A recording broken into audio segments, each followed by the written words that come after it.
আসসালামু আলাইকুম। আমি মোহাম্মদ সালমান উমর, সংসদ সদস্য ময়মনসিংহ 146 হালুয়াঘাট ডুবরা। আমি হালুয়াঘাট ডুবরা উপজেলা সর্বস্তরের জনগণ সহ দেশ এবং দেশের বাইরের সকলকে জানাচ্ছি পবিত্র ঈদ উল আজহা শুভেচ্ছা। আমরা এই হালুয়াঘাট ডুবরার যারা প্রান্তিক মানুষ আছেন তাদের ভোটের মাধ্যমে তারা আমাকে এই এলাকার জনপ্রতিনিধি হিসেবে নির্বাচিত করেছে। আজকে ঈদ উল আজহার দ্বিতীয় দিন আমি চেষ্টা করেছি আমার যারা কর্মী সমর্থক ছিলেন তাদেরকে নিয়ে আমি আজকে দুপুরে একটু খাবার আয়োজন করার। এই উপলক্ষেই আমাদের হালুয়াঘাট এবং ডুবরার বিভিন্ন উপজেলার বিভিন্ন ইউনিয়নের বিভিন্ন প্রান্ত থেকে মানুষরা এসেছে এখানে ঈদের শুভেচ্ছা বিনিময় করার জন্য।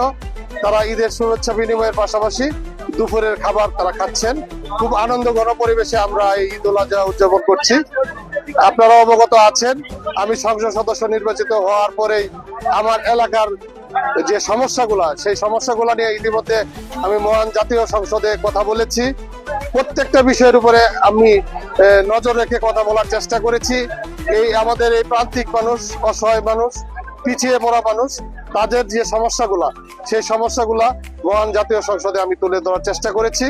আমি এই এলাকার সন্তান হিসেবে এই এলাকার মানুষের যে চাহিদাগুলো আছে সেইগুলা কিভাবে অতি দ্রুত সমাধান করা যায় সেই লক্ষ্যে কাজ করে যাচ্ছি।